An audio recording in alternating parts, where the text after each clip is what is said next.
ఇంకా కొంచెం పెంచి గర్ల్స్ హాస్టల్లో కొంచెం ప్లీజ్ రిక్వెస్ట్ సార్, బాత్రూమ్స్ అస్సలు బాగాలేవు, పిల్లలు చాలా ఇబ్బంది పడుతున్నారు, ఫుడ్ క్వాలిటీ లేదు, అస్సలు క్వాలిటీ లేదు, ఫుడ్ పాయిజన్ అవుతుంది. మా పాపకి 1 వీక్ నుంచి వామిటింగ్స్ అయినాయి సార్.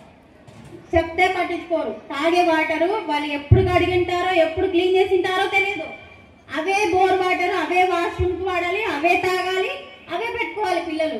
అట్లా ఉంటే ఎట్లా సార్? కొంచెం మీరు వెళ్ళి చూసి ఇంప్రూవ్మెంట్ చేసి పిల్లలకి మీరే కదా సార్, మీ మీద భరోసాతోనే మేము కూడా ఉండేది. కొంచెం వెళ్ళి చూడండి, ఒకసారి వెళ్ళి మీరు కొంచెం చూస్తారని రిక్వెస్ట్ చేస్తున్నా సార్. పైకి గోడలు హైట్ కూడా లేవు, అందరు 10th క్లాస్ 9th క్లాస్ పిల్లలు బయటే స్నానం చేసుకోవాలి. వాష్రూమ్స్లో వెళ్ళాలంటే హాస్టల్ చుట్టుపక్కల వెళ్తేనే అసలు బ్యాడ్ స్మెల్. తిన్నదన్న పిల్లలకి వంట పట్టాలి కదా సార్, ఎందుకు వదులుతాం? కూలి పనులు చేస్తూ మేము ఉండేది నంద్యాల.